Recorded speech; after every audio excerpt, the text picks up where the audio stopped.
Bill Jones here in Oxnard, California with the Cowboys. And look who I found on the sideline. It's the great Isaiah Stanback of CBS Sports Texas fame. He's of DallasCowboys.com fame. And he's of NFL Network fame as well. Wearing that blue star on his white shirt. Always representing where it started, baby. There you go. All right, we're sitting here watching practice. Let me give you a little look there. They're out on the practice field right now. And I want to get Isaiah's observations. Of course, Isaiah will be on the preseason games with me.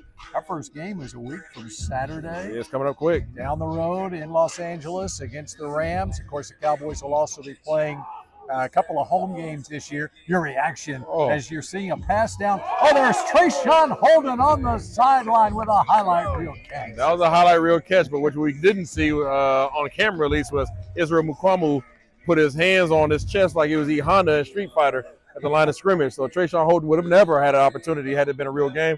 But this is really cool because we're seeing one-on-ones between the receivers and the defensive backs for the first time since training camp begun. Yeah, what do you think of that? I mean, because Schottenheimer's been big on, he wants to see 11 on 11. He's not big on 7 on 7, 9 on 7. And this is the first time we've actually seen one-on-ones.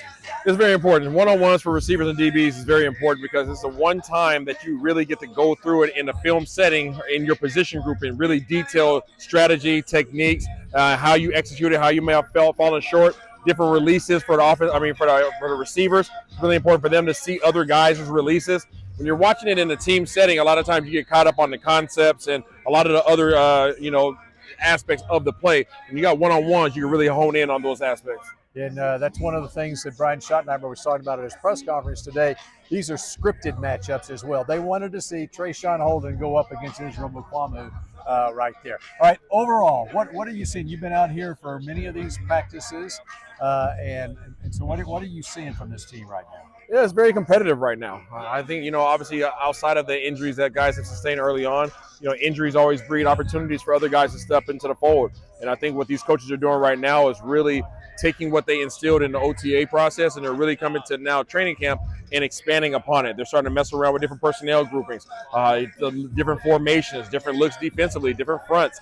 So I think that these guys are really starting to gain an understanding from the coach's perspective as to what these players do very well, and they're trying to now put them in positions that can highlight their expertise and then put the team in the best position possible. All right, so what does the addition of George Pickens mean for this offense, not just in terms of his athletic ability and playmaking ability on the field, but also from a confidence standpoint for the entire unit, that they feel like they now have the firepower to compete? Yeah, first off, teams have to be even. They can't really load up on CeeDee Lamb anymore. So now you're going to have even looks. And what does that mean when you have even looks? Well, now you're not going to see double teams. You're not going to see roll coverages as much because you have to pick your poison. Do you want to go one-on-one with CeeDee or one-on-one with Pickens?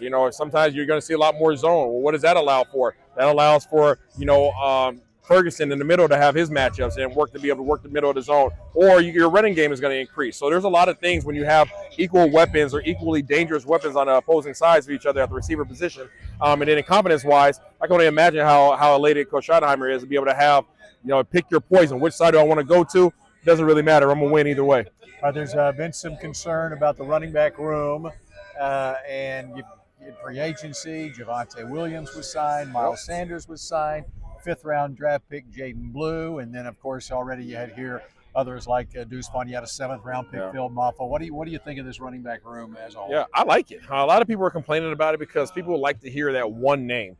People really get infatuated with the Especially Saquon. If that name is Barkley. Yeah, Saquon Barkley or Derrick Henry. People love to hear Josh Jacobs. They like to hear that one name. But once you get past those 3 guys, there might be 2 or 3 others that are just the real, heavy 70% back. Everybody else is by committee.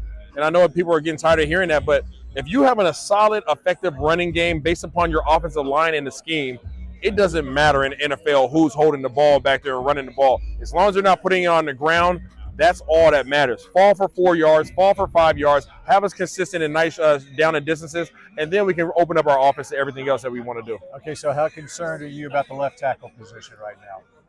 I'm not too concerned because Austin Richards has shown numerous times that he's capable of stepping up and showing up for the Dallas Cowboys. Is it a situation that you want or planned on? Absolutely not. But this is why you address depth in the offseason to ensure that when these situations present this ugly head, you're ready for it. All right, and finally, how much are you looking forward to doing these games? I'm always looking forward to being next to this dude right here. It's always fun. It's always a great conversation. We try to bring the energy. We try to bring information, perspective. Hey, the deal is it's going to be the Joe Milton show, right? Absolutely. We're going to see a lot of Joe. Hopefully some backflips.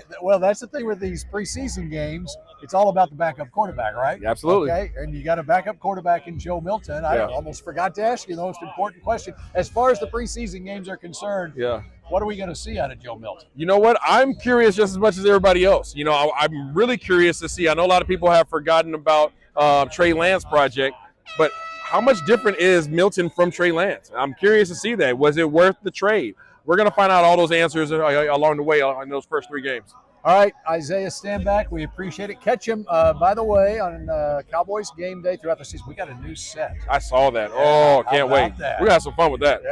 Yeah. It's like virtual reality. I mean, it's absolutely. That means the gloves are coming off, y'all. That means there's no furniture, none of that stuff. We out and about. Okay, nothing but green screen. We can make whatever we want. That's exactly right. All right, thanks to Isaiah, and we'll continue our reports here from Oxnard, California.